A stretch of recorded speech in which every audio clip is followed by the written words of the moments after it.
Meu lado para seguir no Manhã Bandeirantes. Rede Bandeirantes de Rádio. Você também pode ouvir a Rádio Bandeirantes no seu smartphone ou tablet, pelo aplicativo Band Rádios. E não é só Bandeirantes, tem todas as rádios do Grupo Bandeirantes. Se você é usuário do sistema Android, é só acessar a Play Store. Ou então, a Apple Store, se você tiver um iPhone ou iPad. Vai lá, o aplicativo é gratuito. Band Rádios, todas as rádios do Grupo Bandeirantes, em qualquer lugar do mundo, ao alcance da sua mão. Agora, News Drops com o Henrique do Vale, direto da Flórida. E as comunidades aqui no país estão ainda se recuperando emocionalmente pelos tiroteios em massa que estão acontecendo no país. Uma questão preocupante onde tiroteios em locais de trabalho, escolas e locais de culto se tornam comuns. Houve 40 tiroteios em massa no país neste mês, resultando em mais de 70 pessoas mortas. Nessa última quarta-feira, o suspeito do tiroteio em Half Moon Bay, no estado da Califórnia, foi acusado de matar 7 pessoas.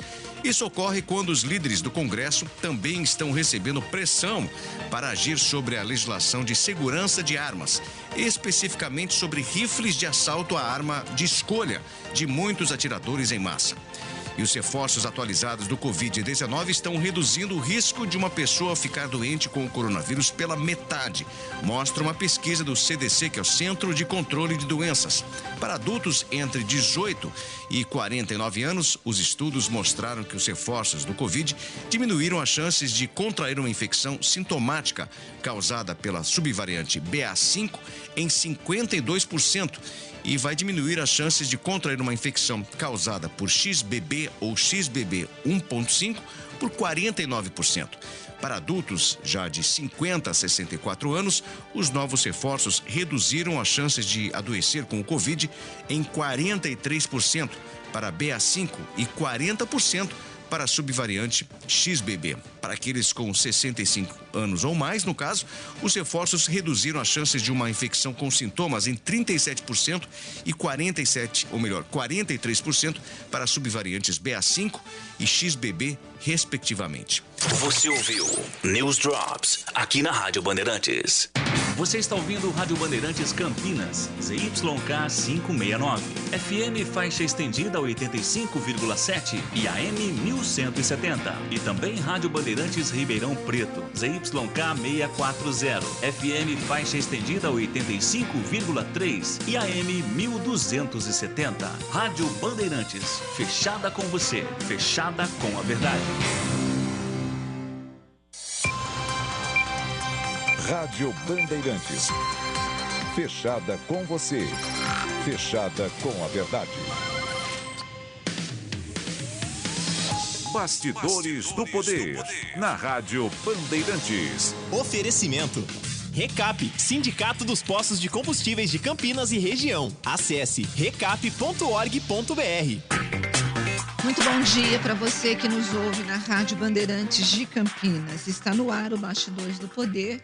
Nesta sexta-feira, dia 27 de janeiro de 2023, e o Bastidores do Poder é uma produção do grupo de jornalismo da Band Mais. Eu, Rose Guglielminetti, o Edmilson Siqueira, somos os produtores do programa Bastidores, e o Thiago Prudente, ele passou desde a última segunda-feira a fazer o programa conosco. Mas o Thiago, como ele é um menino muito ocupado, ele vai ficar conosco de segunda, quarta e sexta. Mas eu aceitei, porque eu falei, gente, é uma bondade ter esse menino aqui no programa. Edmilson Siqueira, muito bom dia para você. Bom dia, Rose, bom dia, ouvintes. É um privilégio mesmo ter o Thiago Prudente junto com a gente, pelo menos 3 vezes por semana. Tá certo. Thiago, bom dia para você. Bom dia, Rose, Edmilson, obrigado aí pelo privilégio.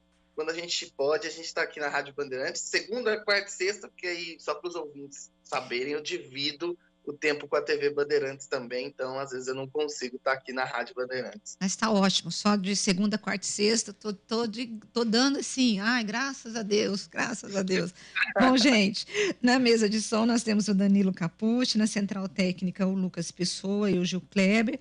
Nós estamos ao vivo também no bandmulti.com.br, nos aplicativos Band Rádios e Rádio Bandeirantes de Campinas, Você pode nos acompanhar no youtube.com/Rádio Bandeirantes de Campinas, também pelo facebook.com/RB Campinas 857, e você pode mandar a sua mensagem de texto ou de áudio. Se for de áudio, por favor, se identifique, coloque seu nome e a cidade de onde você está falando para o 97102-1493. 97102-1493. E vocês perceberam que hoje eu não errei, né? Edmilson, vai. Corretamente, você está antenada com a data, principalmente. Pois é, você sabe que para eu não errar a data, eu olhei umas 20 vezes. Porque eu falei, gente, eu sou muito, mas muito doida. Mas assim, a minha vida é assim, eu sei que não interessa muito para os ouvintes, mas eu já entrei em carro errado, eu já esqueci que eu vim trabalhar de carro, liguei para o marido para vir me buscar. Gente, já deixei a minha chave na porta e fui embora. E meu marido perguntou, escuta, você trancou a porta? Eu falei, tranquei. Eu falei, não tranquei não, era você. Ele falou, não, era você. Ele voltou, a chave estava na porta. Então, Edmilson, isso sou eu, entendeu? Bom, mas gente, é assim mesmo. Depois dos 20 aninhos, a gente começa a esquecer coisas mesmo, viu, Rose? Pois é, o meu problema grave, viu, Edmilson? Porque eu sou assim desde novinha. Então, quando eu estiver lá para os meus 60, 70 anos, eu não sei o que será de mim, mas que Deus tenha misericórdia de mim. Mas vamos começar aqui o programa com assuntos locais. Ontem, o vereador Paulo Gaspar, ele está tentando, na verdade, conseguir 11 assinaturas para poder implementar ou implantar aqui, tentar virar uma CPI para investigar se houve ou não omissão do poder público na questão das quedas das árvores e tudo que aconteceram. No ofício, que ele ainda não protocolou, ele protocolou o ofício, não a CPI, porque para poder protocolar a CPI tem que ter 11 assinaturas, né? Ele justificou, ele deu 3 justificativas, as 2 mortes que aconteceram em Campinas, aquela em dezembro de um técnico, né, de 37 anos, que morreu após uma figueira branca cair sobre o carro dele ali no Bosque do Jequitibás, quando ele estava passando na rua, ali do lado, né, do Bosque do Jequitibás, e também a morte da menina de 7 anos, nesta semana, lá na Lagoa do Taquaral, quando um eucalipto caiu sobre ela.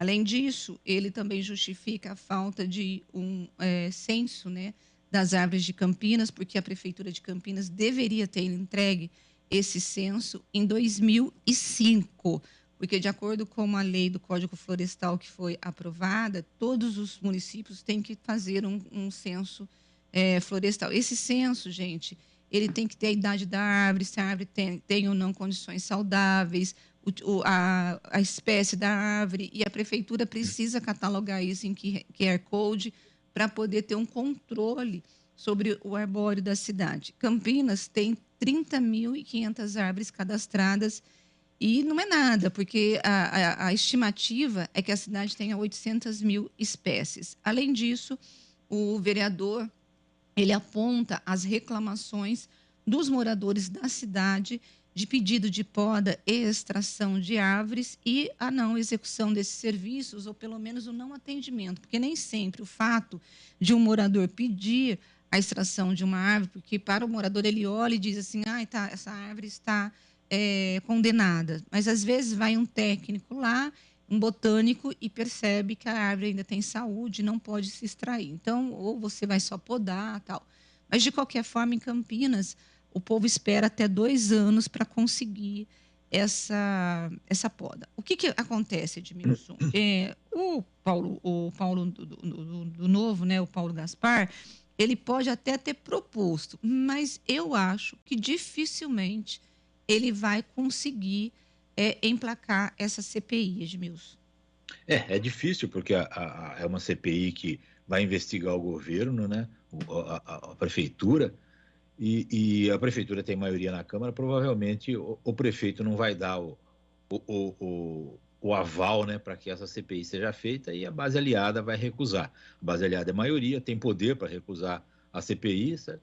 Mas o vereador, eu acho, está fazendo a coisa certa nesse caso, né, porque há uma série de problemas envolvendo aí o Departamento de Parques e Jardins, as árvores de Campinas, duas fatalidades aí, certo, que aconteceram, que poderiam ter sido evitadas, né? Na realidade, se houvesse um exame mais acurado das árvores do bosque do Jequitibás, devido ao solo todo encharcado, certo, que não dá sustentação devida a árvores de grande porte, poderia ter sido evitada, poderia ter sido colocado placas, interditado a rua ali para que não passassem carros por um tempo até que o solo voltasse a secar e garantir a firmeza da árvore. Na Lagoa do Taquaral tem esse outro problema de que a Condema aconselhou, né, a que os eucaliptos fossem retirados de lá e não foram, certo?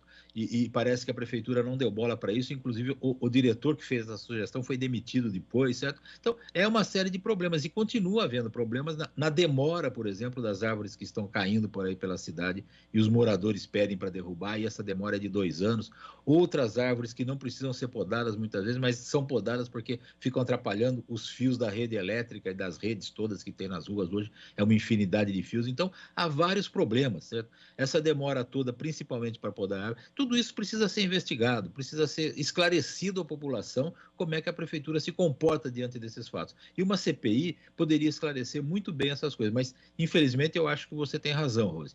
Dificilmente essa CPI vai sair, mas o vereador, no caso, está fazendo a coisa certa. Eu acho que é preocupação, sim, da Câmara dos Vereadores cuidar desse tipo de coisa da cidade. Tiago, hoje o prefeito de Campinas, o Dário Saad, vai se reunir com os secretários, né, ligados a essa área de parques e jardins, da Secretaria do Verde, de Serviços Públicos, para decidir se vai reabrir ou não os parques públicos. Ontem o IPT, inclusive, esteve aqui em Campinas para fazer uma análise em relação à Pedreira do Chapadão, que foi fechada por conta de que estavam caindo pedras lá e havia um risco para a população. E o que eu fiquei sabendo é que a prefeitura já tem, Edmilson, para poder isolar, não são tapumes, ela vai usar uma espécie de uma cerca para colocar ao redor dos eucaliptos, caso ela libere o parque. Tiago, eu fiquei pensando, será que isso resolve? Eu acho que não, porque se as árvores têm mais de 60 metros, são pesadas, se elas caírem, por exemplo, do lado da pista interna ali da Lagoa do Taquaral, vai atingir as pessoas. Eu ainda estou achando precipitado a prefeitura reabrir por conta do final de semana. Ela não está decidido que ela vai reabrir. O que está decidido é uma reunião hoje pela manhã para decidir se reabre ou não os parques aqui da cidade de Campinas. O que você acha? Olha, eu acho que é uma decisão para dar uma falsa segurança, né? Porque colocar uma espécie de cerca ali numa árvore que tem 60 metros, é o que você disse, Rose. Se ela cair, ela vai cair e vai ultrapassar essa cerca. Eu acho que precisa ser muito bem analisado. Eu sei que lá no Bosque do Jequitibás, a análise feita pelo Instituto Agronômico apontou que foi a questão do solo que fez aquela figueira cair, se há uma condição de liberar, por exemplo, a Lagoa do Taquaral, o Parque Portugal. Precisa ser feita uma análise para ver se há uma condição mínima dessa liberação. Uma cerca, acho que não é o ideal. E tem um detalhe, eu vou discordar do Edmilson da questão da CPI, porque eu tenho minhas dúvidas se a CPI vai ter alguma efetividade para explicar tudo isso. Porque se desde 2005 a prefeitura também não fez o mapeamento das árvores que está previsto no Código Florestal, a Câmara de Vereadores também tem responsabilidade. Por que nenhum vereador cobrou a prefeitura que não realizou esse mapeamento? A Câmara de Vereadores está lá para fiscalizar. Aí agora eles vêm dizendo que o mundo acabou e que eles vão fiscalizar agora, também sendo reativos, como a prefeitura está sendo. Está todo mundo errado nessa história. Era para a prefeitura ter feito esse mapeamento, era para ter tido um controle dessas árvores, e agora o que a gente está vendo é a prefeitura reagindo, a Câmara reagindo, e eu tenho minhas dúvidas se a CPI vai conseguir resolver alguma coisa. A gente está vendo a CPI aí referente às propinas do ex-presidente da Câmara, o Zé Carlos, e a gente não vê essa CPI avançando. Aí eu fico pensando, vai virar o que essa nova CPI referente à questão das árvores? Tenho minhas dúvidas da efetividade. Acho que se a Câmara montar uma comissão e entrar no Ministério Público para analisar se há omissão do poder público, acho que o Ministério Público vai fazer um trabalho muito mais rápido do que a Câmara de Vereadores de Campinas. Pelo menos ela não tem mostrado eficiência nenhuma nessas questões. Você tem razão, Eu só em defesa aqui no caso, não estou aqui para defender, mas só para esclarecer, né? O vereador que está pedindo a CPI, o Paulo Gaspar, a gente conhece bem, é o primeiro mandato dele, né? E ele já tinha feito anteriormente, antes de acontecer qualquer tragédia, aí até da Casa do Bosque, ele já tinha feito uma cobrança da prefeitura para fazer esse recenseamento arbóreo aí de Campinas para saber das condições das áreas. Foi antes das tragédias e ele está pedindo agora uma CPI porque aconteceram essas mortes aí, certo? Mas também acho que é muito difícil que outros vereadores, né, não fizeram essa fiscalização devida, certo? E também acho até difícil que a CPI saia, né? Porque quem sabe o Ministério Público se entre nessa história aí e descubra, né? Porque morreu gente. A culpabilidade nessa história não há. É esse tipo de coisa que a gente precisa saber, que a cidade precisa saber. E, claro, precisa ser cobrado para que providências sejam tomadas para que esses fatos não se repitam, né? É por aí. Agora, Thiago, sabe que o poder público não, que os vereadores fazem indicações e requerimentos de poda e extração de árvores, porque aí chega a população lá reclamando, né? Ao invés deles cobrarem uma política pública de fato para poder resolver o problema de toda a cidade como política pública, eles fazem no varejo. Então chega o fulano de tal, fala, minha árvore está com problema, aí eles mandam uma indicação e depois, se a situação ela é resolvida, eles mandam uma cartinha para o eleitor dizendo, olha, consegui a poda de árvore. Então, eles também acabam usufruindo das benesses desse problema que hoje nós vivemos na cidade, que é uma falta de política pública, né? Bom, em cima, né, é o clientelismo, né? Ele vai fidelizando o eleitor com essas funções que não são deles. Primeira coisa, que função de vereador não é ficar pedindo poda de árvore, é cobrar política pública do executivo, né? Aí ele usa a função dele para ficar conquistando um voto, né? Porque ele cria uma ligação com essa pessoa que foi lá pedir a poda da árvore. Tiago, a Noêmia está perguntando se você vai permanecer no Jornal das 4 da manhã da TV Band ou você está substituindo férias? Das 4 da manhã. Eu acho que não sou eu, não. Acho que ela viu... Eu fiz algumas vezes, mas dessa vez não sou eu que tô, não. Eu tô no Jornal da Noite. Então no tá Jornal da Casa, que é o jornal que vai às 11h50. Tá certo. Bom, gente, e ainda aqui no assunto de Campinas, o Thiago já falou da CPI, essa CPI da propina esvaziada, e ontem a CPI sofreu uma derrota monumental. A juíza da 5ª Vara Criminal de Campinas concedeu uma liminar num habeas corpus em que ela permite que o Rafael Creato, que é era o braço direito do ex-presidente da Câmara, o Zé Carlos, não compareça ao depoimento do próximo dia 1º de fevereiro. A CPI voltaria aos trabalhos agora no dia 1º de fevereiro, na semana que vem, e a oitiva seria com o Rafael Creato, que é apontado pelo Ministério Público como uma das pessoas que teria pedido propina em nome do Zé Carlos, do presidente Zé Carlos, para os empresários. Entre esses empresários está o dono da TV Câmara, que é o Danilo Palma, em que foi pedido para ele, desculpa, Danilo Palma não, Celso Palma, o Celso Palma, em que foi pedido para ele propina para que ele continuasse com um contrato que ele tinha com a TV Câmara, contrato esse no valor de R$4 milhões. O Ministério Público, inclusive, em julho, fez uma operação de busca e apreensão, tanto na casa do Zé Carlos, quanto na casa do Rafael Creato, apreendeu computadores e documentos e continua investigando.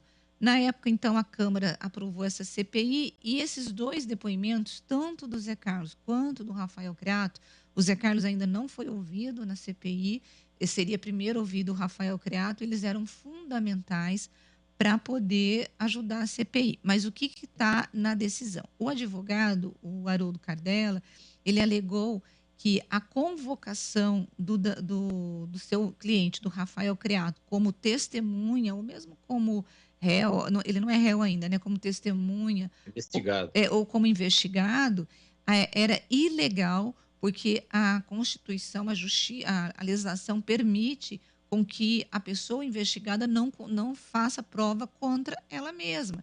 E ao se sentar naquela cadeira, os vereadores iriam fazer perguntas em relação ao que está sendo investigado e ele não teria como responder, ou ele ficaria em silêncio, ou ele não responderia, justamente porque ele não pode construir prova contra si mesmo. ele já foi convocado, ele faltou ao depoimento, porque o advogado mandou um ofício na época, em dezembro, dizendo que ele não compareceria justamente por conta desse direito que ele tem de não construir prova contra si mesmo, mas a CPI insistiu na convocação e aí o vereador recorreu à justiça. Olha, Edmilson e Tiago, eu acho que, infelizmente, a CPI ela não conseguiu avançar em relação ao que o Ministério Público já tinha investigado. Eu assisti todos os depoimentos, acompanhei as oitivas, e o que eu percebi é que não houve nenhum avanço naquilo que o Ministério Público já tinha investigado e já tinha, inclusive, divulgado para a imprensa. A CPI meio que está chovendo no molhado, e agora, com essa não ida do Rafael Creato, prejudicou ainda mais os trabalhos. E, muito provavelmente, o Zé Carlos ele vai recorrer ao mesmo expediente, né, Edmilson? Pois é. Há uma investigação do Ministério Público, paralela a essa, né, da CPI, acaba provocando essa trombada aí de investigações, e uma investigação fica chovendo no molhado da outra, etc. e tal. Agora, a CPI é um direito dos vereadores. Houve um problema na Câmara, certo? Que foi essa denúncia de propina. A Câmara deve tomar providências com relação a isso, certo? A renúncia, né, da presidência pelo vereador Zé Carlos não é uma providência em conjunto da Câmara, é um ato pessoal, não tem nada a ver com a CPI, certo? A CPI deveria continuar o seu trabalho, sim, eu acho, certo? E a Justiça deveria deixar que a CPI continuasse. Se eles estão investigando as mesmas coisas, que investiguem. É um trabalho da Câmara fazer CPI, certo? Em qualquer coisa que os vereadores acham que deva ser feito. Agora, o depoente vai lá, como investigado que seja, ele não pode se autoincriminar? Sim, não pode. Não pode, não. Ele não se autoincrimina se ele não quiser. Não é que a lei não permite que ele se autoincrimine, certo? A lei dá essa decisão a ele, se ele quer ou não se autoincriminar, certo? Agora, se ele não vai, e tudo que ele falar se autoincriminar, significa que ele está confessando a culpa, né? No caso. Então, a CPI estava no caminho certo de fazer o interrogatório com essa pessoa, certo? Também com o Zé Carlos, obviamente, certo? Para descobrir coisas. Agora, o Ministério Público vai ter que substituir a CPI aí e fazer essa investigação de um modo correto, porque há uma denúncia grave, certo? Há uma denúncia grave que a cidade precisa saber o que houve nesse caso aí, se há vereadores se aproveitando dos seus cargos para pedir propina e fazer malversação do dinheiro público aí. Corrupção é uma coisa que não se pode aceitar de jeito nenhum. Tiago, você quer comentar? Não, eu só queria colocar que, nesse caso, eu acho, não estou aqui para... não sou advogado, mas acho que ele tem o direito de não fazer prova contra ele, mas a gente já viu em várias CPIs que essas pessoas são convocadas, ela não quer gerar prova, ele fica quieto. Pois é. Porque o que a juíza está fazendo é esvaziando o poder da CPI. O Legislativo tem autonomia para fazer uma CPI, inclusive para o resultado determinar ou não uma abertura de um processo de cassação do vereador Zé Carlos ou não. E eu acho que nesse caso a juíza extrapolou um pouco, porque ela está invadindo o poder legislativo. No caso, a CPI tem esse poder. Concordo com a Rose que a CPI, com o Edmilson, está chovendo no molhado, não conseguiu avançar em nada. Então, acho que a CPI precisa ficar atenta nisso, porque ela precisa avançar. Só que com essa decisão da Justiça, acho que vai ficar mais difícil ainda, porque vai avançar como se a CPI não tem os mesmos instrumentos que o MP tem para investigar, como escutas telefônicas e outras questões. Então, acho que essa decisão, vou usar uma expressão popular, se eu estiver errado, coloca água no chope da CPI aí, dos vereadores que estavam achando que esse depoimento seria bombástico. Mas, em todo caso, acho que a juíza extrapolou com essa decisão. Bom, gente, nós vamos... Pode falar, Edmilson. Não, concordo plenamente. Eu acho que é uma ingerência, assim, do Poder Judiciário no Poder Legislativo. Sabe? É uma ingerência. Não devia. Se a CPI está chovendo no molhado, certo? É exatamente por não poder fazer os interrogatórios que devem ser feitos. Se o Zé Carlos apelar também não fizer o depoimento dele, e agora o Crato aí também já ficou livre, então a CPI vai falar com quem? Certo? Vai falar só com os acusadores? Tem que falar com os acusados também. Se a Justiça não permite, a CPI esvazia mesmo, claro. E depois é aquilo que o Tiago falou, ela não tem os mesmos instrumentos, as mesmas ferramentas e nem mesmo o mesmo corpo técnico para poder investigar. Porque os documentos que a CPI conseguiu foram os documentos que o Ministério Público forneceu para ela. Então, gente, não avançou. Mas a gente já tinha, né, Edmilson, meio que essa expectativa de que a CPI não avançaria além do Ministério Público. Agora, gente, é esperar e ver o que vai acontecer. Ontem eu conversei com o Paulo Gaspar, ele disse que deve convocar uma reunião extraordinária com os membros da comissão para eles definirem o que vão fazer para a reunião do dia 1º. Mas eles levaram um balde de água fria. Eles terminaram o ano com o Rafael Creato não indo ao depoimento e vão começar o ano com o Rafael Creato agora, com esse apoio da Justiça, legalmente não indo para o depoimento. A Câmara pode recorrer, obviamente, eu não sei, eles não sabem ainda se vão recorrer, mas nesse momento a bola está com o Rafael Creato, que deu um drible bem grande ali na comissão. Agora a gente vai para vamos para o intervalo primeiro, depois a gente volta, porque eu quero falar do pacote do ministro da Justiça e a gente vai ter um pouquinho mais de tempo.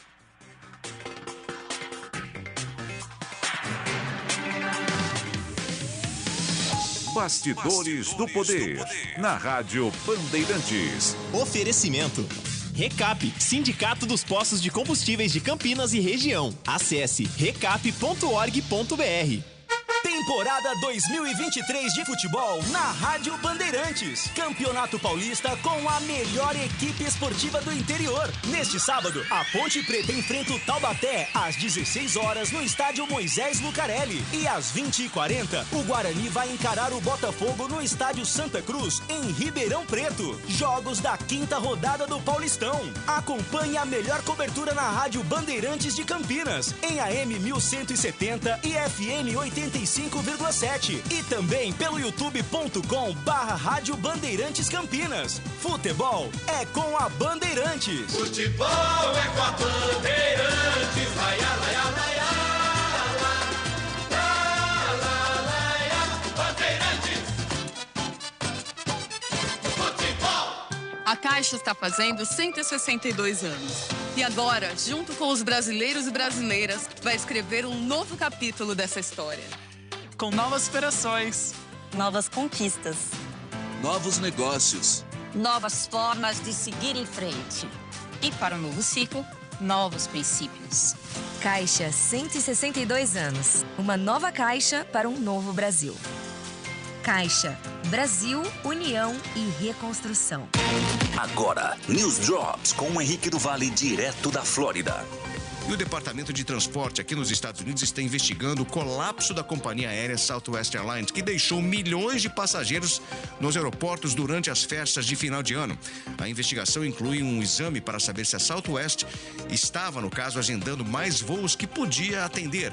A companhia aérea, a maior transportadora doméstica da América, cancelou mais de 16.700 voos entre 21 e 29 de dezembro. Enquanto isso, o mau tempo causou cancelamento de centenas de voos no país na última quarta-feira, com a Southwest mais uma vez sendo particularmente atingida. A companhia aérea está sendo especificamente afetada por uma tempestade de inverno que atinge o meio oeste devido à sua forte presença em muitas das cidades afetadas, incluindo Chicago, Indianápolis e também Cleveland. Todos esses cancelamentos acabaram acarretando num prejuízo absurdo para a companhia aérea, perdendo mais de 800 milhões de dólares nesse período. E os dias onde as pessoas trabalham remotamente parece estar chegando ao fim. Durante a pandemia, o trabalho remoto era simplesmente obrigatório. Agora, o número de ofertas de trabalho remoto está diminuindo. A Disney, por exemplo, recentemente determinou que os seus funcionários deverão estar no escritório pelo menos 4 dias por semana. Porém, é muito importante para que os funcionários que ainda queiram trabalhar remotamente de conversar com seus supervisores e mostrar os benefícios que o trabalhador pode trazer à empresa trabalhando de casa. Porém, mesmo assim, a plataforma LinkedIn está revelando que o número de ofertas de trabalho remoto está na descendente. E fechando o nosso boletim de hoje, 9 minutos depois que a Meta, dona do Instagram e Facebook, anunciou que vai permitir o ex-presidente Donald Trump de voltar em suas plataformas. Na verdade, o ex-presidente estava em seu próprio aplicativo Truth Social postando sobre suposta fraude eleitoral nas eleições de 2020. Não é nada incomum para o Trump. Um relatório de pesquisa publicado no início deste mês pelo grupo de vigilância Accountable Tech acabou descobrindo que Trump havia escrito mais de 200 postagens contendo desinformação prejudicial relacionada às eleições, desde que foi banido das plataformas da Meta. Agora, mais uma vez, o Trump é o problema dela.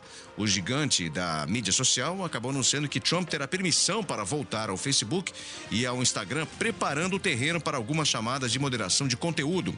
Um porta-voz da Meta disse que Trump terá permissão para atacar os resultados da eleição de 2020 sem enfrentar as consequências da empresa. No entanto, se ele lançar dúvidas sobre uma próxima eleição, como a corrida presidencial de 2024, o gigante social entrará em ação. Nesses casos, a Meta pode limitar a distribuição de postagem ou restringir o acesso a ferramentas de publicidade. Você ouviu News Drops, aqui na Rádio Bandeirantes. Rádio Bandeirantes. Fechada com você. Fechada com a verdade. Você está ouvindo Bastidores do Poder, na Rádio Bandeirantes. São 10h30 da manhã dessa sexta-feira. Nós estamos de volta com o Bastidores do Poder e no intervalo o Thiago falou, olha, o Lula está discursando numa reunião com os governadores e foram lá passar o chapéu. Thiago, o que você ouviu até agora do que o Lula falou? Estou abrindo o microfone aqui porque eu estava ouvindo o discurso, agora o Alckmin está discursando aqui. Basicamente, a gente viu o Lula falando que os governadores vão ter aí portas abertas com o Planalto, que nesse momento eles querem aí que sejam dados obras, que sejam mostrados para o Planalto obras que são essenciais para o Estado, para serem realizadas já nesse primeiro ano de governo. Diz também sobre os prefeitos, disse que vai recriar a sala dos prefeitos no Planalto e que vai abrir linhas de créditos tanto para os estados quanto para os municípios, usando o BNDES e a Caixa Econômica Federal. Falou muito da questão da civilidade, de que quer retomar essa civilidade na política, de que não importa se o governador ou o prefeito é de outro partido ou da oposição, que ele vai sempre, quando for aos estados, comunicar aos deputados e ao governador que estará por lá e que quer essa participação. Então, ele ressaltou muito isso. Durante todo o discurso, ele foi falando sobre isso e dessa questão da volta, da retomada de linhas de créditos para prefeitos e para os estados. No fim, uma coisa me chamou bastante atenção. Ele foi entregar para o Alckmin, aí ele disse que o Alckmin ficou presidente durante 3 dias, né? Só que o Alckmin se recusou a sentar na cadeira dele. Aí eu falei, acho que ele vai dar uma cutucada no Temer novamente, né? Mas não foi isso. Ele falou assim, Alckmin, fica tranquilo. Toda vez que eu for viajar, e eu vou viajar muito, eu vou deixar escrito na minha cadeira, Geraldo Alckmin, e você vai estar lá. Eu senti isso como um recado político aos governadores da importância do vice-presidente, que já é ministro da Indústria e do Comércio, mostrando que ele tem quase os mesmos poderes que o presidente da República. Mas basicamente foi esse o discurso do Lula no encontro com os 27 governadores hoje que acontece em Brasília. Eu acho que o Lula ele está querendo mostrar, colocar um posicionamento de que ele é diferente do Bolsonaro, principalmente na época da pandemia, em que houve ali uma cisão entre o presidente Bolsonaro e os governadores nessa questão de uma política única de combate à Covid-19. Então, o Lula está querendo dizer, olha, independentemente do partido, nós faremos a gestão desse país. E em relação ao Alckmin, eu acho que ele só reforça um posicionamento que ele tem tido desde a época da campanha, que é dar ao Alckmin um papel muito mais importante, porque o que a gente sempre fala, né, é que vice sempre tem papel decorativo, e geralmente um político escolhe um vice para não fazer sombra para ele. Ou seja, é aquele vice que vai passar pelos 4 anos sem ser enxergado. E, diferentemente, o Lula tem chamado o Alckmin para a responsabilidade. Eu não sei, Edmilson, se isso é porque ele de fato gosta do trabalho do Alckmin, entendeu que o Alckmin foi importante nessa vitória dele, ou se ele não quer um Temer, né, que ele disse que o Temer promoveu aí o golpe, apoiou o golpe, ele não quer um Temer na garganta dele. O que você acha? São vários fatores, a gente está no começo do governo ainda, né? A gente vai ver qual que vai ser a posição do Lula e do PT, né, quando os governadores começarem a se sobressair, né? Eu li um artigo recente com que a guerra contra o Romeu Zema, por exemplo, já começou, o PT já está entrando até na justiça contra ele, etc. e tal. Por quê? Porque o Romeu Zema tem aparecido por aí como um provável candidato à presidência da República, certo? E se o Alckmin começar a se sobressair muito e também começarem a falar nele como um sucessor do Lula em 2026, eu quero ver qual vai ser a reação do partido, porque o Lula, né? O Lula é a cara externa do partido, né? Ele faz a política dele, ele fala bem tudo, ele fala que vai ter crédito para todo mundo, quando a gente sabe que é impossível, né? Porque não há dinheiro para todo mundo, principalmente depois dessas enchentes todas, aí todas as cidades do Brasil quase estão precisando de obras emergenciais, né? E não há, sinceramente, não há dinheiro para tudo isso. Então, vão ser escolhidas a dedo as cidades que vão receber dinheiro, com certeza.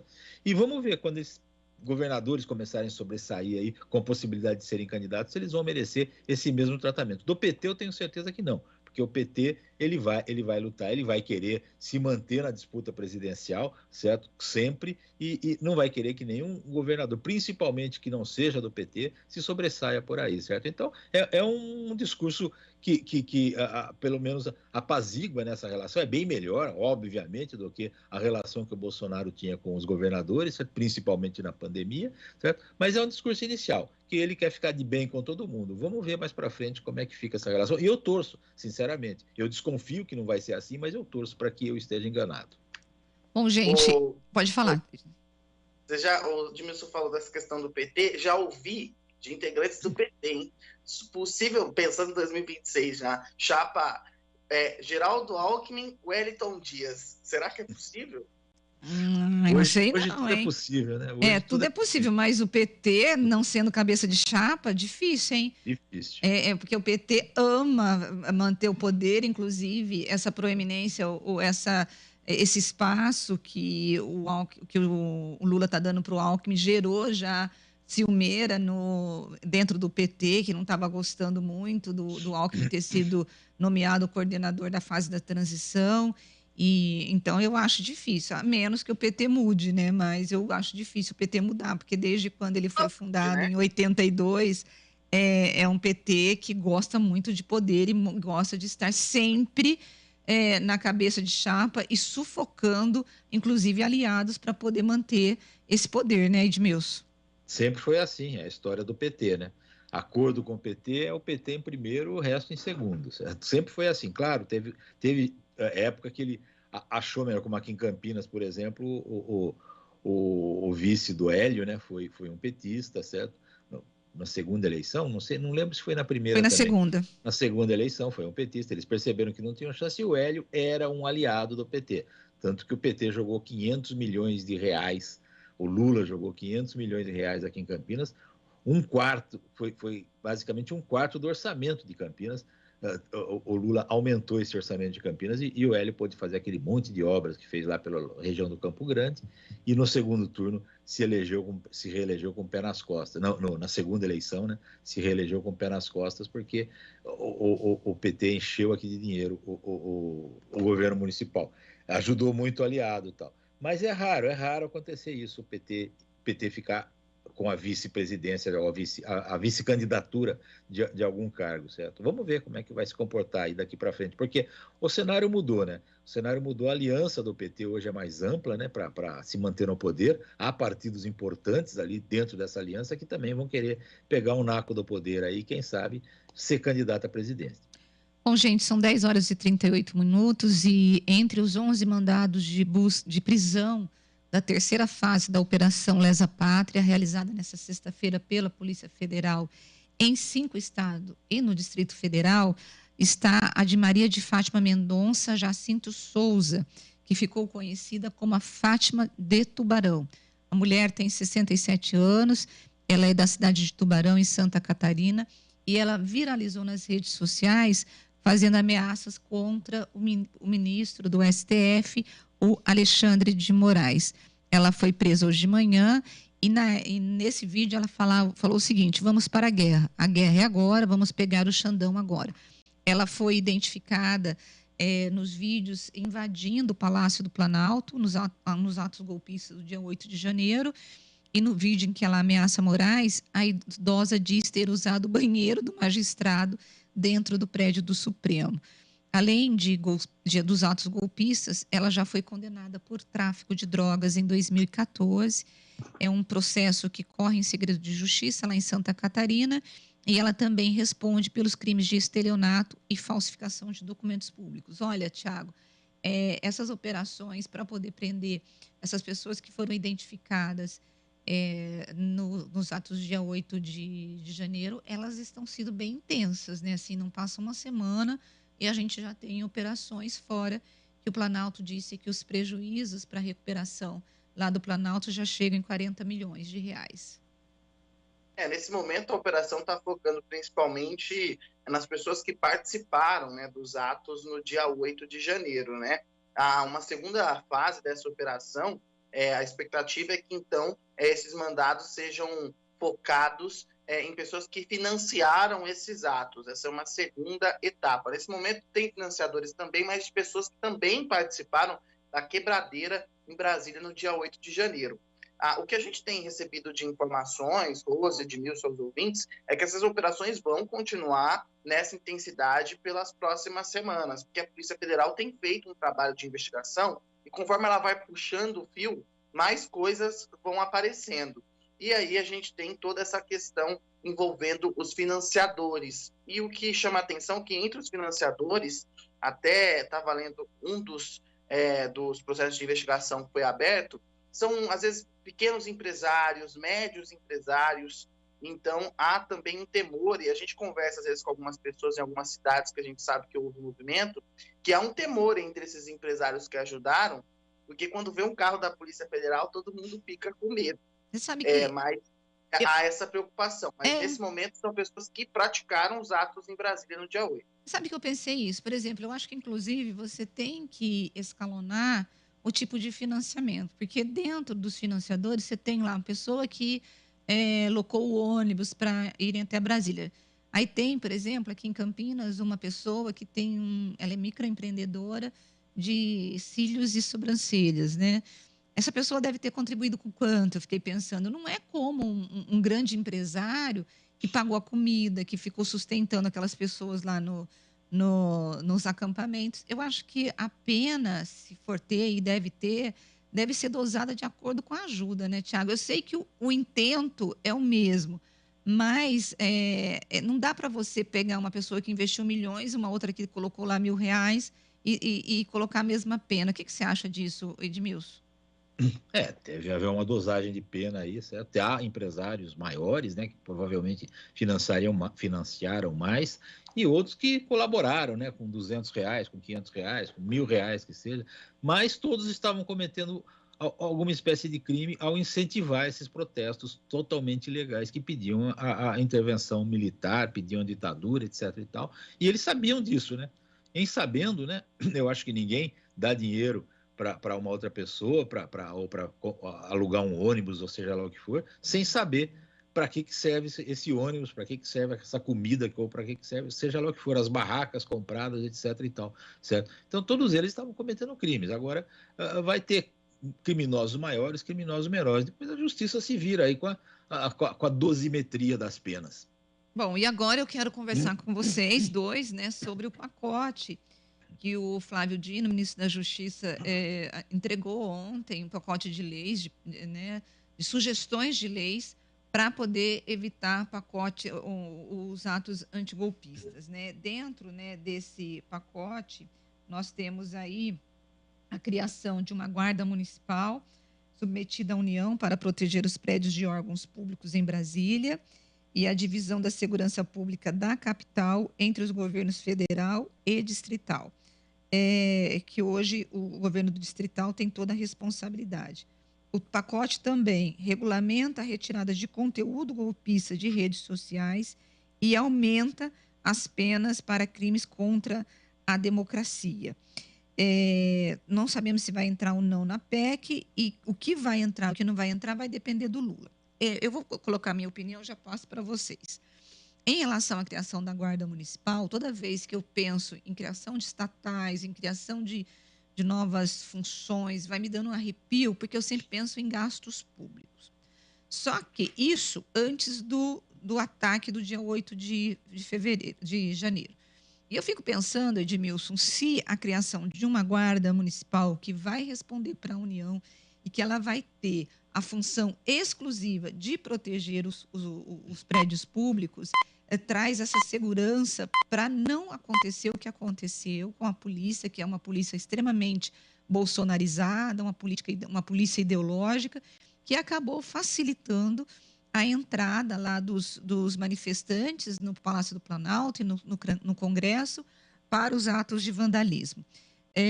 Então, quando eu penso de que se tivéssemos uma guarda, né, para poder proteger os prédios públicos, isso não poderia ter acontecido, eu tendo a querer, mas ao mesmo tempo me dá asco no sentido de que isso vai significar mais gastos para os cofres públicos e isso eu não sei se eu quero mais. O que me preocupa neste pacote é essa questão do controle em relação ao que vai para as redes sociais, que é a retirada do conteúdo golpista das redes sociais e que ficaria sob responsabilidade, né, das empresas que são as divulgadoras, aí, os Facebooks da vida, os Twitters, os TikToks.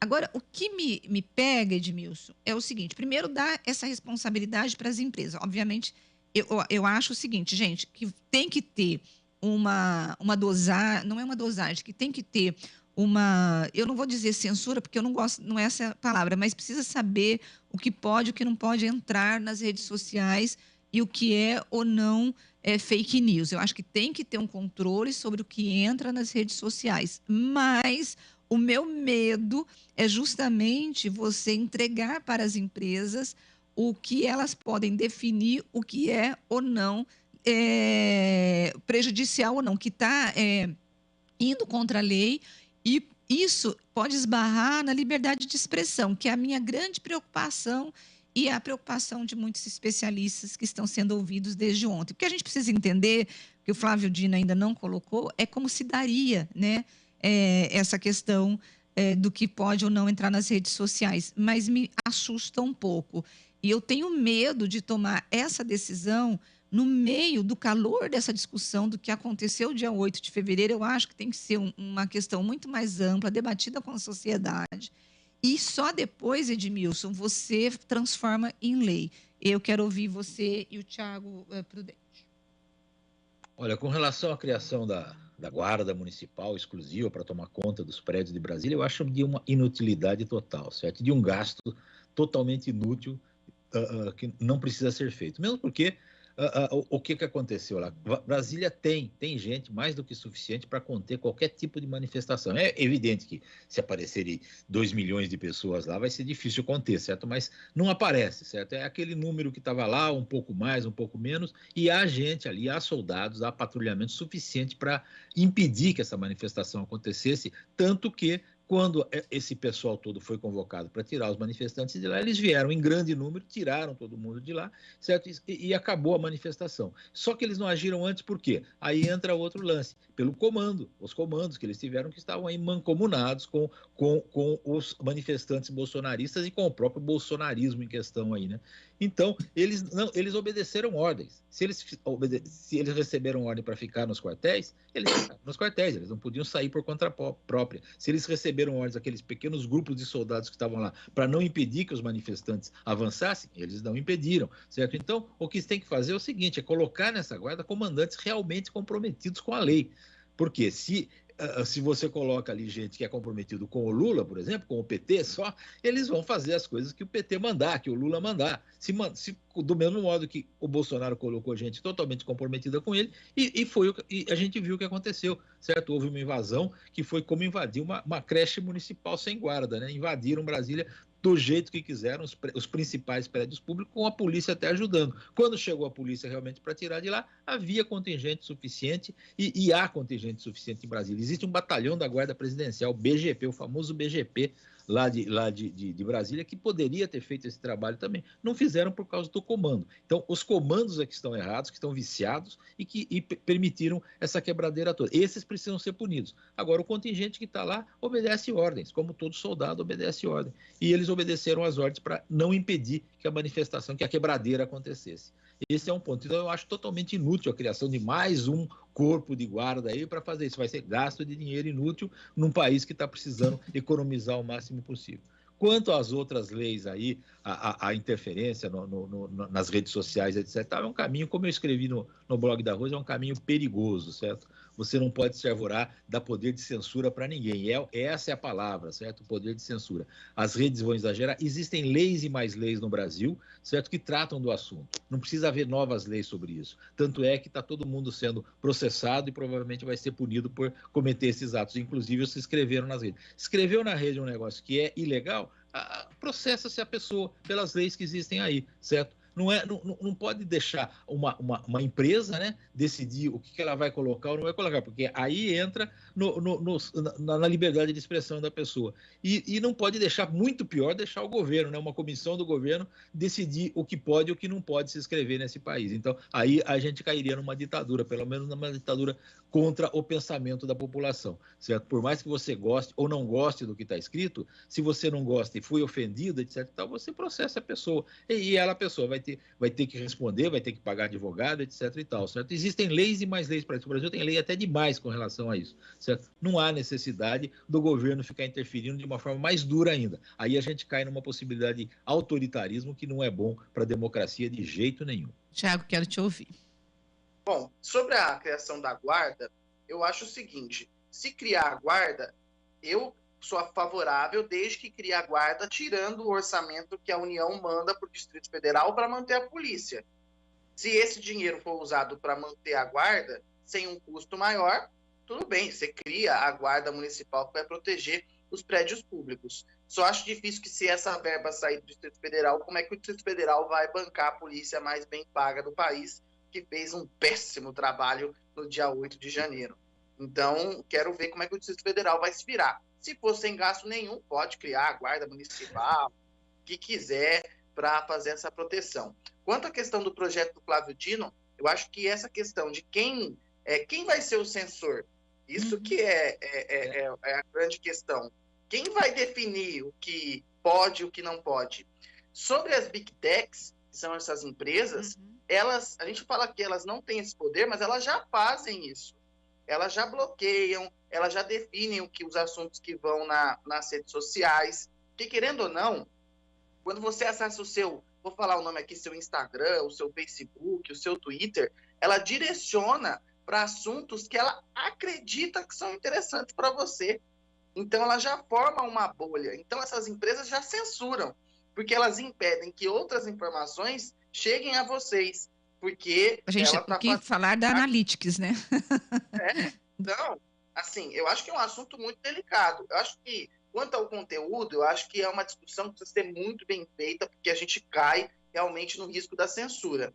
Agora, quanto às políticas das Big Techs, que são essas empresas que comandam, a Europa já discute isso, e eu acho que o Brasil também precisa discutir, porque elas têm um controle muito grande do que a gente consome, do que elas acham que a gente tem que consumir, e o grande problema que a gente vive hoje é que as pessoas vivem em bolhas.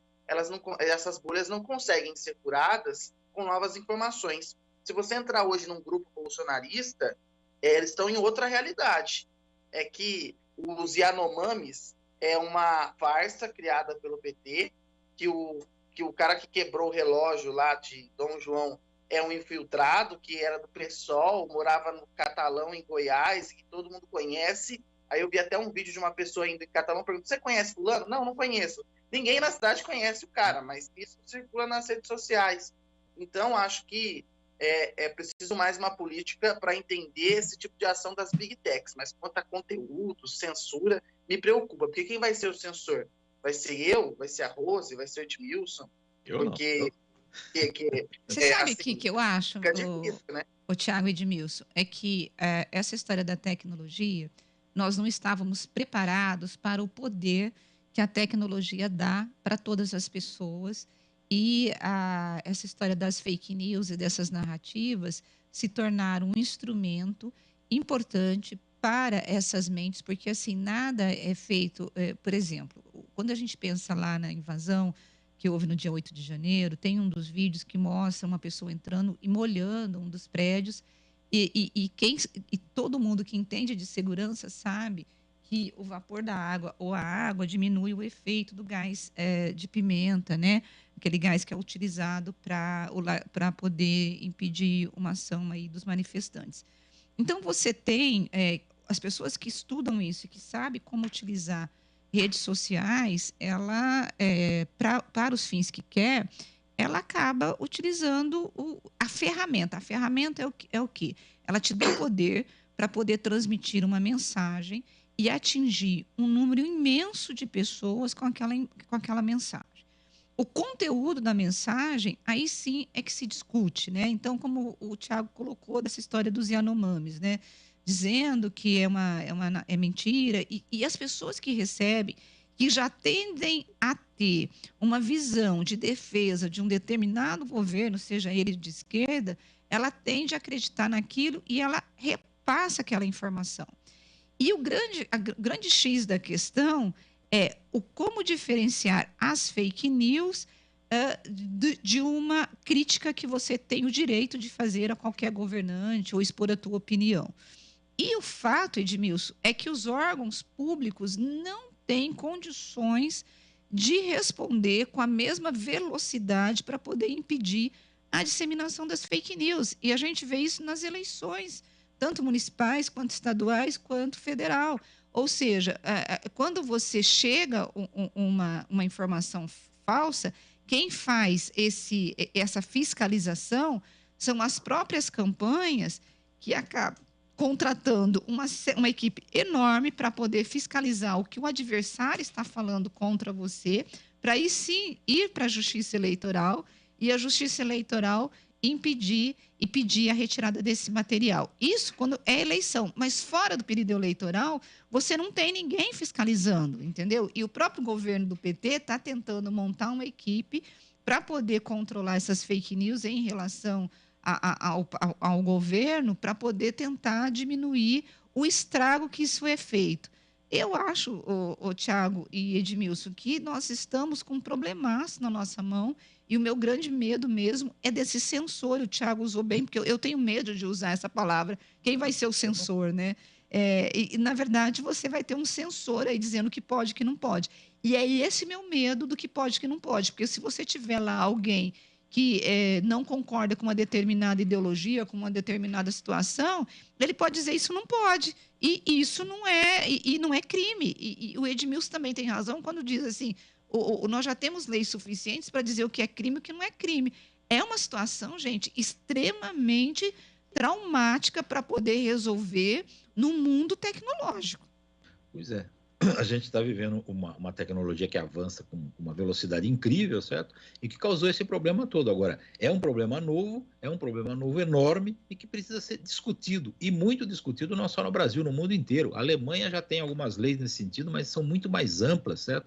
E em outros países também estão pensando nisso. Os outros países estão pensando nisso, muitos países estão tentando ver como é que eles vão enfrentar esse problema dentro da lei, dentro da democracia, certo? Sem causar censura, essa coisa toda, sem provocar censura. Agora, o Brasil não pode sair por aí se arvorando, pegar uma equipe do Ministério da Justiça, fazer um monte de lei e jogar na mão do presidente, certo? 2 projetos de lei, uma medida provisória, outra projeto de lei de mudança da Constituição, etc. e tal, certo? Não dá para fazer isso de afogadilho, não. E é afogadilho nesse momento, certo?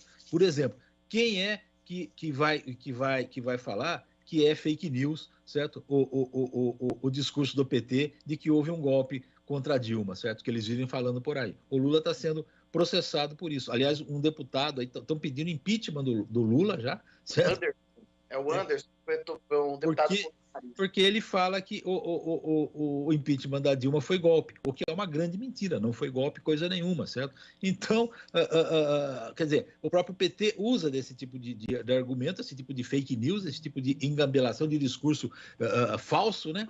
e agora está querendo que o discurso falso dos outros não possa existir mais. Então, é uma coisa para ser muito discutida ainda por muito tempo, até se chegar a uma decisão, certo? E por enquanto não se discute, enquanto não se chega a uma conclusão para como combater esse tipo de coisa, as leis que existem aí vão ser usadas, devem continuar sendo usadas normalmente, porque elas são suficientes, sim, pelo menos nesse primeiro momento. Lá na Alemanha, tem uma pesquisadora, né, visitante do Centro de Ciências Sociais de Berlim, a Bruna Santos. Ela disse que ela citou a Alemanha como parâmetro depois desse pacote do Dino, e ela disse que lá houve uma opção assim mais complexa do que apenas listar conteúdos que devem ser removidos. O que as empresas lá, as plataformas, fizeram? Elas estabeleceram procedimentos para que seus usuários denunciassem ou denunciem o que eles acham que é fake news. E depois você faz um relatório de transparência. Aí, Edmilson, é mais ou menos o que eu falei o que acontece nas eleições municipais, em que os candidatos, um fiscaliza o outro. Porque aí sim, você tem, por exemplo, os próprios usuários denunciando, aí você vai verificar se de fato aquilo é fake news ou não, e só depois você remove. Porque o que pode acontecer também é você ir para um extremo das empresas acharem que tudo não pode e começar a impedir qualquer tipo de manifestação, né, Tiago? Foi o que eu falei. Foi o que eu falei agora há pouco, desculpe. Que o ofendido, né, o atingido pela fake news, que entre na justiça. Os partidos estão fazendo isso. Claro que durante as eleições isso é uma coisa muito mais volumosa, né? Mas no período normal, se alguém publicar alguma coisa contra a minha pessoa e eu me senti ofendido e for uma mentira, mas eu tenho o direito de entrar na justiça contra essa pessoa, certo? E, claro, as redes sociais é um negócio mais complexo, porque fake news elas se proliferam de uma maneira muito rápida, claro, então a gente tem que estudar mecanismos para tentar chegar no autor da ofensa, certo? Tranquilamente. Eu acho que aí as Big Techs podem colaborar. Quem foi que escreveu isso? Foi fulano de tal. Então, eu, pessoalmente, não a Big Tech, mas eu, pessoalmente, vou lá e entro na justiça contra aquela pessoa que iniciou a disseminação de uma falsidade. É um caminho, certo? Eu não estou dizendo que é a solução. É um caminho que precisa ser estudado, precisa ser discutido, como nós estamos fazendo aqui, discutindo e não aceitando de jeito nenhum que se imponha a censura por aí. Eu vou colocar os nossos ouvintes aqui no nosso bate-papo. O Celso Santos, ele disse assim, quanto ao pacote pró-democracia do ministro da Justiça, algo precisava ser feito depois dos ataques do dia 8 de janeiro. Porém, eu fico com os dois pés atrás, com a intenção de usar órgãos do governo, como a AGU, para definir o que é ou não fake news, bem como o que é golpismo. Tenho amigo dos dois viés políticos, que estão polarizados, e vejo com tristeza que em ambos os lados circulam notícias mentirosas, mas que parece que fake news é só da direita. Ou seja, é um problema, é isso que nós estamos colocando aqui, né, Edmilson e Tiago, não tem muito jeito. Vamos pôr os nossos áudios para a gente não... Bom dia a todos, DJ Alê. Até agora eu não vi o Xandão se manifestar pedindo explicações ao Lula, porque o Lula disse que foi golpe o impeachment da Dilma. Isso aí é uma coisa antidemocrática, dizer que foi golpe, porque foi tudo dentro da lei, dentro dos procedimentos legais. Eu vou dar o meu palpite rapidinho sobre o negócio dos Yanomami. A minha pergunta é, o ano passado não estava acontecendo isso? Por que a imprensa não caiu de pau em cima do Bolsonaro? Deixaram para esse ano, né? Agora em janeiro, para fazer fumaça sobre as coisas que o Lula anda fazendo. Grande abraço a todos, DJ Ale. Olha, em relação aos Yanomamis, eu acho que é aquela história, né, Edmilson? A gente fica sabendo, a imprensa vai muito atrás do factual. Já tinha alguns alertas, mas eu acho que a imprensa... Você acha que passou ao largo da imprensa ano passado? Porque eu não acredito, DJ, que a imprensa deixou, ficou sabendo no ano passado, escondeu a notícia, porque eu vou te falar, se essa história tivesse saído ano passado, seria muito pior para o Bolsonaro. Ele não teria ido nem para o segundo turno. Então, era uma história que, se fosse pensar, como você está colocando, que houve uma decisão política da imprensa, vamos supor, se a imprensa tivesse ficado sabendo o ano passado e essa história tivesse entrado, seria um escândalo. E a campanha do Lula e os outros candidatos iriam usar muito isso. Então, não houve essa intenção deliberada da imprensa de esperar para poder enaltecer o governo Lula e prejudicar o governo Bolsonaro. Eu acho que os fatos vieram à tona esse ano, Edmilson e Thiago. Eu tenho um detalhe que eu quero acrescentar, que os Yanomamis, eles são um povo isolado. Então, você não consegue entrar com uma câmera de gravação lá tão fácil quanto as pessoas imaginam. Eles têm regras rígidas quanto a isso. Muitos eventos que eles realizam não podem ser gravados. Eles são um povo originário que ainda vive em áreas isoladas. E tem um detalhe, a imprensa está divulgando desde 2019 os alertas das lideranças indígenas sobre a situação dos Yanomamis. Só que, assim, o governo vinha, fazendo, dizendo que estava cuidando, que estava fazendo. E a questão dos garimpeiros. O Bruno, esqueci o nome do indigenista e do jornalista Dom Phillips. Dom Phillips. Eles morreram exatamente em áreas de garimpeiros. Tem esse detalhe também. Os veículos de imprensa não permitem, muitas vezes, que os jornalistas entrem nessas áreas onde há muitos garimpeiros pela questão da segurança. É um negócio muito... Não é entrar numa comunidade de São Paulo ou do Rio com um líder comunitário. Lá há morte mesmo. Eles matam indígenas, matam jornalistas, matam quem tiver pela frente. Então, assim, não é tão simples assim. E tem outro detalhe, Thiago. O próprio Supremo Tribunal Federal ontem veio com uma história dizendo que agora vai investigar se o governo federal estava ou não cumprindo decisões em relação aos indigenistas. E parece-me que a desconfiança que a Justiça tem é que houve relatórios falsos entregues pelo governo federal dizendo que estava cuidando desse povo, que estava vacinando, que estava levando comida. E eu estou dizendo, quando eu falo povo, não só os Yanomamis. Então, existe aí a impressão que se dá é que houve todo um trabalho do governo federal para poder, de fato, atender mais os garimpeiros do que os indigenistas. Pode falar. Rose, tem mais um detalhe escabroso nessa história de uma ONG ligada aí a uma religião, ligada ao bolsonarismo, inclusive, Sim. que recebeu, nos 4 anos do governo Bolsonaro, recebeu 900 milhões de reais para cuidar da saúde dos Yanomamis. Eles não foram para as aldeias Yanomamis alegando que não havia condução, não havia avião, não havia isso. Você entende? Eles receberam dinheiro, não fizeram o serviço e alegando que não havia condução. Era uma ONG evangélica, inclusive. Foi o jornal O Globo que trouxe essa matéria. Pois é. E o diretor, o advogado da ONG disse assim, nós não mandamos os médicos porque a responsabilidade era do governo, a responsabilidade do transporte era do governo federal, mas cargas d'água, se no primeiro mês não está mandando, você continua recebendo e finge que está fazendo o trabalho, pelo amor de Deus, né? 900 milhões de reais. Como é que é, Tiago? O dinheiro foi parar se ele não estava mandando médico. Pois é. Então tem que investigar, eles têm que devolver o dinheiro agora, certo? No mínimo isso, né? Pois é. Esse tipo de coisa que aconteceu durante o governo Bolsonaro, que a imprensa denunciou, continua denunciando até hoje, a morte do indigenista lá e do jornalista e do indigenista lá na região, foi denunciada aqui para todo lado, certo? O governo Bolsonaro tentou colocar panos quentes em todo momento, certo? Então, havia um enfrentamento dessas notícias, dessas denúncias pelo governo. Sem o enfrentamento, a imprensa pôde comparecer lá, as autoridades puderam entrar lá, outras pessoas puderam entrar, e resultou nisso daí. Havia uma tragédia por lá, enorme, certo? Praticamente um genocídio da nação Yanomami, uma tentativa de genocídio da nação Yanomami, e a gente não estava sabendo, exatamente porque o governo impedia que a imprensa chegasse até lá e outras autoridades também.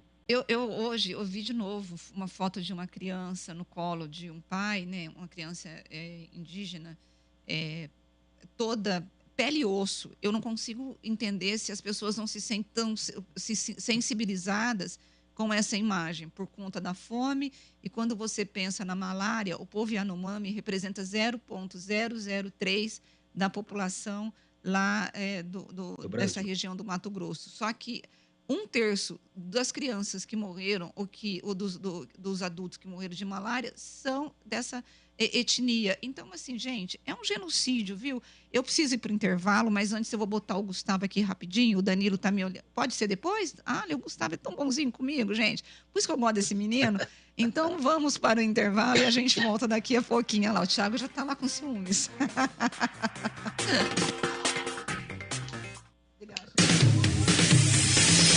Bastidores do Poder, na Rádio Bandeirantes. Ações dos governos federal e estadual foram certeiras em um dos principais problemas do setor de combustíveis, a carga tributária. O RECAP, Sindicato dos Postos de Combustíveis de Campinas e Região, agradece e comemora essas medidas, que foram positivas para os postos e para a sociedade. Continuamos as mobilizações, com foco também em coibir fraudes e a sonegação fiscal no setor, que geram enormes prejuízos a todos. Saiba mais em recap.org.br. Todos os domingos, a partir das 7 horas da manhã, a Rádio Bandeirantes transmite a Santa Missa direto da Paróquia Santa Rita de Cássia, situada na Avenida Jesuíno Marcondes Machado, 670, na Nova Campinas. Participe das celebrações ou acompanhe pelo rádio. A Caixa está fazendo 162 anos. E agora, junto com os brasileiros e brasileiras, vai escrever um novo capítulo dessa história. Com novas operações. Novas conquistas. Novos negócios. Novas formas de seguir em frente. E para um novo ciclo, novos princípios. Caixa, 162 anos. Uma nova Caixa para um novo Brasil. Caixa, Brasil, União e Reconstrução. Agora, notícias da hora com as notícias locais, nacionais e internacionais, direto da redação da Rádio Bandeirantes. Após 10 anos da tragédia que tirou a vítima de 242 pessoas na Boate Kiss, em Santa Maria, no Rio Grande do Sul, ninguém foi responsabilizado. Familiares e vítimas da tragédia, que completa uma década nesta sexta-feira, dia 27, ainda aguardam o desfecho judicial. Os sócios da boate, Elisandro Spor e Mauro Hoffman, o vocalista da banda Gurizada Fandangueira, Marcelo de Jesus dos Santos, e o auxiliar Luciano Bonilha Leão, foram acusados de homicídio pelo Ministério Público do Estado. Em 2021, eles foram condenados pelo Tribunal do Júri a penas de 18 a 22 anos de prisão. Sob o argumento de descumprimento de regras na formação do Conselho de Sentença, o Tribunal de Justiça do Estado anulou a sentença e revogou a prisão em agosto do ano passado. O Ministério Público Estadual recorreu da decisão. A tragédia escancarou a fragilidade nos critérios de segurança em casas noturnas e exigiu uma resposta dos legisladores. Em 2017, entrou em vigor uma lei federal conhecida como Lei Kiss. O texto estabeleceu normas mais rígidas sobre segurança, prevenção e proteção contra incêndios em estabelecimentos de reunião de público em todo o território nacional. O delegado regional de Santa Maria, Sandro Luiz Meiners, que conduziu a investigação do caso, lamenta a demora da Justiça. O Ministério Público do Rio Grande do Sul disse em nota que, além dos 4 réus por homicídio, 19 pessoas, entre bombeiros e ex-sócios da boate, foram acusados por crimes como falsidade ideológica e negligência. Outras 27 pessoas foram denunciadas por falsidade ideológica porque assinaram documento dizendo morar a menos de 100 metros da boate, o que foi comprovado como mentira. Você ouviu Notícias da Hora, aqui na Rádio Bandeirantes. Rádio Bandeirantes. Fechada com você. Fechada com a verdade. Você está ouvindo Bastidores do Poder, na Rádio Bandeirantes. São 11 horas e 13 minutos, nós estamos de volta com Bastidores do Poder e agora eu vou passar o microfone para o Gustavo Gimenez, porque ele tem aquelas notícias leves de sexta-feira, porque essa semana ele só veio para contar a tragédia para a gente aqui nos microfones da Bandeirantes, né? Exatamente, Rose. Olha, eu tô merecendo também uma notícia leve um pouco, né? Porque, olha, a semana tensa, ao longo de toda a semana a gente veio falar notícias pesadas, mas é claro, tem também um ponto importante que eu devo destacar aqui para o pessoal, é porque ontem, à tarde, houve uma apreensão muito importante por parte da Polícia Militar e é claro que a Civil já está por dentro desse assunto. O que acontece? Um carro foi abandonado ontem às margens da Zeferino Vaz, já aqui na altura de Campinas, com fuzis, munição e coletes, todos ali dentro.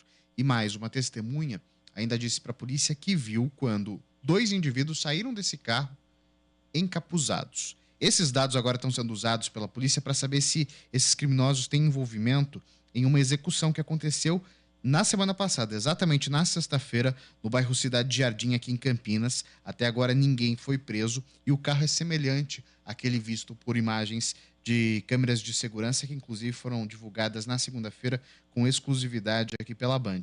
A gente vai seguir acompanhando esse caso e, claro, vamos atualizando o pessoal que nos acompanha aqui no Bastidores do Poder da Rádio Bandeirantes. Mas não é só isso, eu aproveito para lembrar o pessoal da região, não só de Campinas, mas de toda a região, que temos festas importantes rolando, né? Vamos dizer assim, porque, olha, tem a Festa do Figo e Expo Goiaba acontecendo na cidade de Valinhos. É uma festa bastante tradicional que volta depois de 2 anos por causa da pandemia, evidentemente, e está sendo realizada. Este é o último final de semana, claro que tem programação musical. Nesse final de semana, começa nessa sexta, Rick Renner, sábado tem a cantora Ana Castela e no domingo, Bruna Viola encerra a festa. Agora é importante chamar atenção, não gosta de música ou dessas músicas, dá para ir comer figo, dá para ir para comer um monte de coisas. Tem comida italiana que é tradicional. E eu amo as comidas de lá também. A figo também. Né? O legal é porque as comidas são feitas pela comunidade, né, Rose? Adoro porque ele já estraçalha. Exato, tem das duas opções. Eu gosto muito do figo, gosto muito da goiaba. Aliás, tem frutas incríveis lá. Você vai andando ali no pavilhão, você vai comprando, vai querendo comprar tudo. Só compra no finalzinho da festa, porque no começo você vai ficar carregando, tem essa. E aí, tem as comidas, dá para aproveitar. Hoje, inclusive, no Bora São Paulo, o pessoal lá da festa da uva de Jundiaí também marcou presença. E eu aproveito, claro, para chamar a atenção para essa galera comparecer também na festa de Jundiaí. Lá são mais de 275 atrações, são todas atrações regionais, não tem artista de fora, é artista local, tem a uva, também tem muita comida, muita atração bacana. Opções, então, a partir de sexta-feira, né, no caso hoje, à noite já é possível curtir, vai até domingo, a festa do Figo. E no caso de Jundiaí, festa da uva, nós temos esse final de semana e mais um. Tá certo, Gustavo, muito obrigada. Pode falar, Thiago. Oi. Quer dizer que na redação hoje tá cheio de uva, então, né? Porque geralmente quando o pessoal das festas, tanto do figo, da uva, dá uma passadinha aí na redação, rende, hein? Já esteve cheio, não está mais. Comeram tudo, Thiago, porque eu, Danilo e o Lucas nem chegamos a sentir o cheiro da uva, viu? Ô, povo guloso. Podem descer, serão bem-vindos, tá uma delícia, de verdade. São uvas...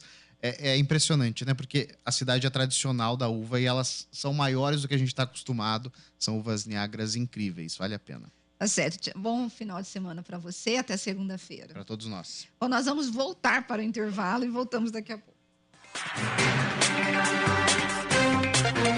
Bastidores do Poder.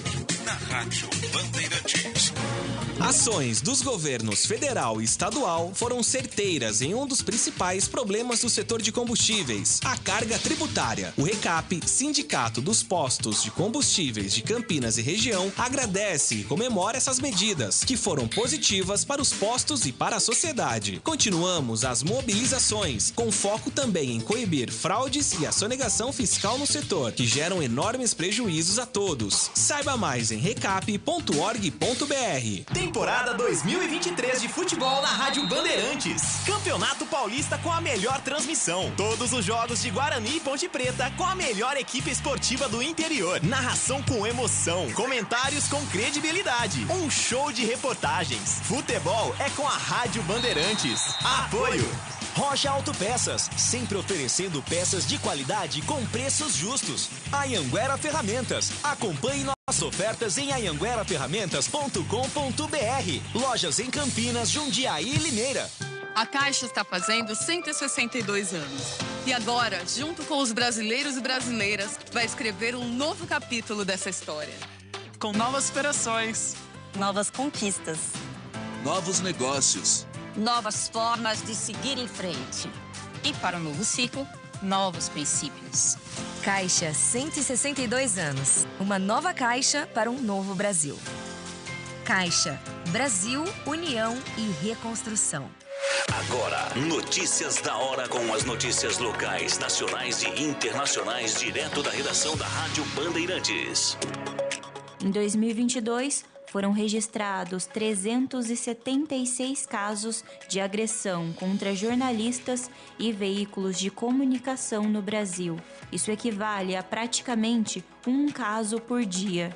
Os dados são do relatório da violência contra jornalistas e liberdade de imprensa no Brasil de 2022, divulgados pela Federação Nacional dos Jornalistas nesta semana. Apesar dos números serem altos, ainda são menores do que os registrados em 2023. Nesse ano, houve 430 casos de violência contra a imprensa, batendo um recorde desde o início da série histórica feita pela Federação. Ainda assim, 2022 mostrou um aumento de agressões diretas a jornalistas em todas as regiões do país. O relatório aponta que a descredibilização da imprensa voltou a ser a violência mais frequente em 2022, apesar de ter diminuído em comparação com o ano anterior.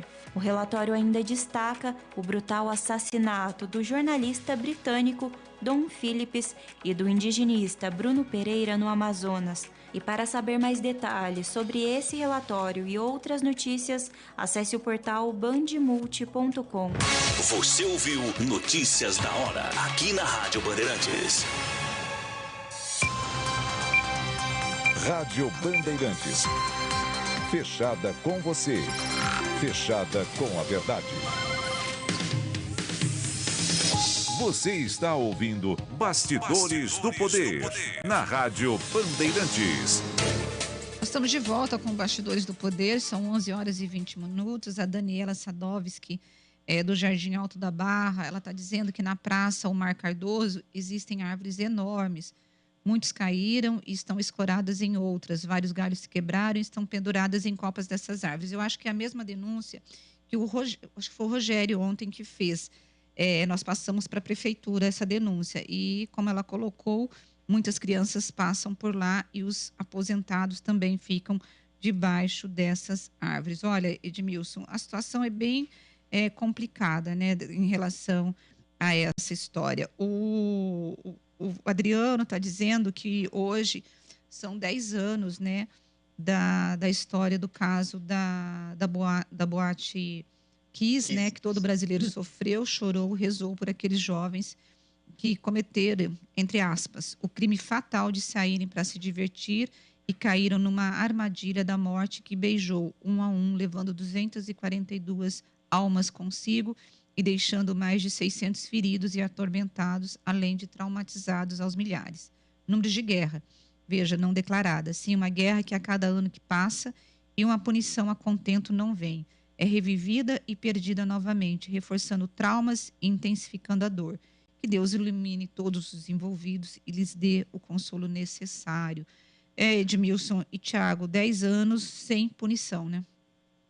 Hoje parece que eles foram acusados aí formalmente de assassinatos, né? E a coisa vai prosseguir de uma maneira mais célere, talvez, daqui para frente. É o que a gente espera, né? Porque é inacreditável uma coisa dessa ficar sem punição durante 10 anos. Né? É o Brasil, né? Com todos os recursos que existem nas leis aí, acaba acontecendo essas anomalias aí, e o povo fica justamente indignado contra essa situação. Né? Eu também fico, e acho que todos nós ficamos. Né? O Wagner está dizendo, essa história de fechar os parques é igual aquela história de torcida organizada em estádio de futebol. A polícia não dá conta de meia dúzia de torcedores marginais baderneiros e o Ministério Público pune a torcida toda, proibindo todo torcedor de um determinado clube de estar aqui ou ali. O mesmo faz a prefeitura. Não tem competência para a manutenção dos parques, ocorrem 2 tragédias e ela faz o mais fácil. Pune todo mundo e manda fechar os parques. É a maneira mais fácil de se fugir da responsabilidade. Nós vamos ouvir uma participação por áudio. Bom dia. Todos da Band, toda a técnica, Edmilson, Rose, parabéns pelo programa, pelos comentários. Aqui é o Juarez de Paula, né? E eu acho que uma guarda municipal criada pelo sistema para cuidar do patrimônio público, isso aí, gente, é apenas uma azeitona na pizza. Aguarde que os gastos ainda vão aparecer. Vocês vão ver o que é gasto com 40 ministérios. Isso aí é apenas uma azeitona. Um abraço, fica com Deus aí. Bom dia a todos. Bom, o Cícero de Campinas, ele disse que ele gostou da invasão que os terroristas fizeram no Congresso, porque o Bolsonaro vem instigando isso desde que assumiu o poder. E ninguém fez nada para poder impedir essa invasão, que foi até apoiado pelo Supremo lá no passado. Quando Lula foi para a cadeia e foi tudo muito rápido.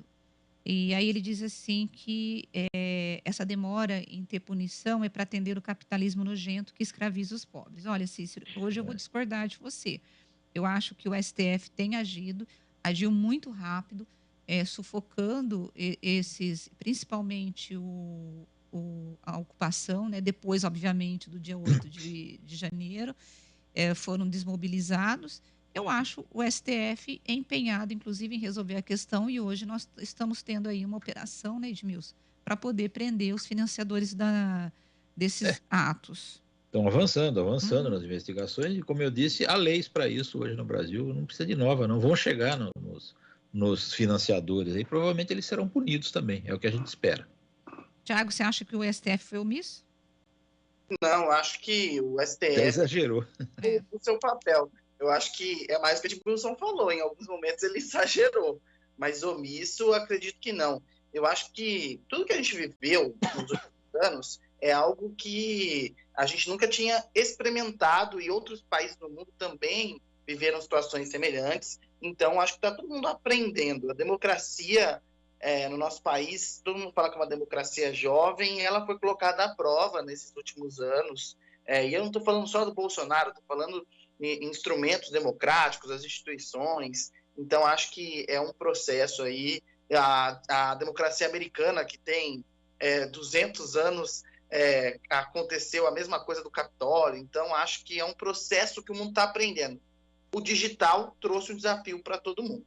Bom, o Marcos está dizendo que, depois do comentário do Edmilson sobre o governo Lula, pela primeira vez, ele não criticou o Lula. Ele disse, deixa o governo trabalhar, depois a gente cobra. Depois dessa, eu volto a participar do programa de novo. Lembrando que o Edmilson é um excelente comentarista, apesar dele já ter falado que não gosta do PT. O importante é ele ser profissional. Aí, Edmilson. Bom, e eu tenho aqui... Petistas me elogiando, eu acho que eu errei em alguma coisa. Olha, eu tenho aqui o Paulo Campos me chamando de linda e maravilhosa, né? Bom, enfim, né? Acho que ele ouviu o meu comentário de ontem, né? Falei assim, que depois de uma certa idade, você não precisa ser apenas inteligente. É bom que fala que você é linda. O nosso colega, o Tandy Negrão, está dizendo assim, os mesmos que falavam da Venezuela estavam fazendo pior que lá. Os Yanomamis estavam em pior situação. Tem mais áudio? Vamos embora. Edmilson, para, velho. Não foi golpe de Estado, não foi golpe na coisa da Dilma. Para. Criaram o negócio lá para dar golpe nela. Foi golpe sim. Eu sei que você é contra o PT, mas foi lógico que foi golpe. Tandy Negrão.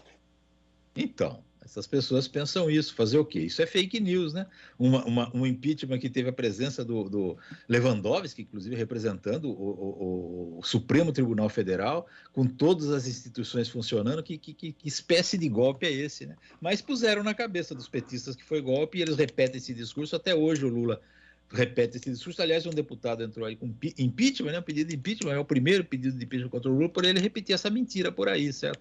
É uma mentira, não foi golpe coisa nenhuma. E o vice assumiu, né? Que golpe é esse que o vice assume diretamente?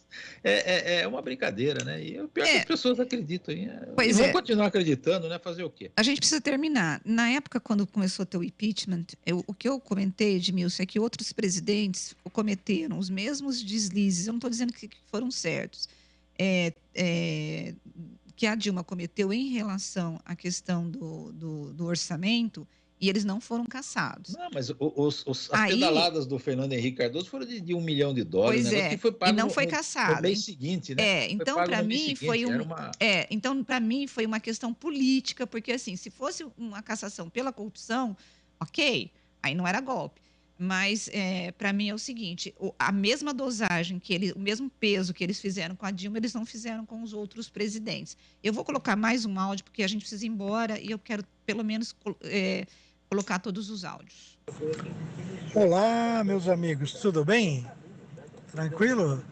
Beleza, tô mandando um recadinho para vocês. O seguinte, quando apareceu aquele cara do relógio lá que derrubou o relógio, vocês ficaram 10 dias falando sobre ele, né? Obviamente acusando o Bolsonaro de ter feito aquilo lá, né?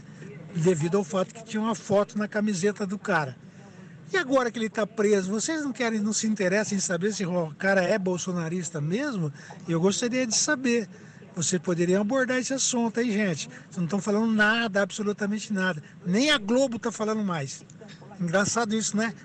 Por favor, vejam isso aí. O ouvinte aí não deve... É Jurandir falando isso, tá bom? Só para registrar. Por favor, vejam isso aí. Vocês estão quietinhos demais sobre esse assunto. Por quê? Rapidinho. Falamos disso hoje. Oi? Falamos disso hoje até. Sim, certo? mas eu Você vou pedir falou pro Thiago dar uma... Se o Thiago puder dar uma investigada sobre esse moço que foi preso no relógio, porque como o Thiago tá na mídia nacional, é mais fácil para ele ver se consegue o perfil e tal. Na segunda-feira você dá um toque pra gente, pode ser? O histórico dele aqui no programa. Tá certo. Bom, a gente vai embora. Bom final de semana, Thiago. Bom final de semana, Edmilson. Você vem para Campinas, Thiago, ou não? Não, esse fim de semana estou de plantão. Só vou no outro fim de semana. Então tá bom. Eu também estarei de plantão trabalhando. E a gente se vê, então, gente, na segunda-feira, com muito mais de Bastidores do Poder. Hoje ficou um monte de assunto para fora. Não deu pra gente falar de tudo. Mas na segunda-feira nós estaremos de volta. Edmilson, Thiago, beijos para vocês e tchau. Tchau, Rose, tchau, ouvintes. Eu não estarei de plantão, Muito obrigado pela audiência. Tchau, tchau.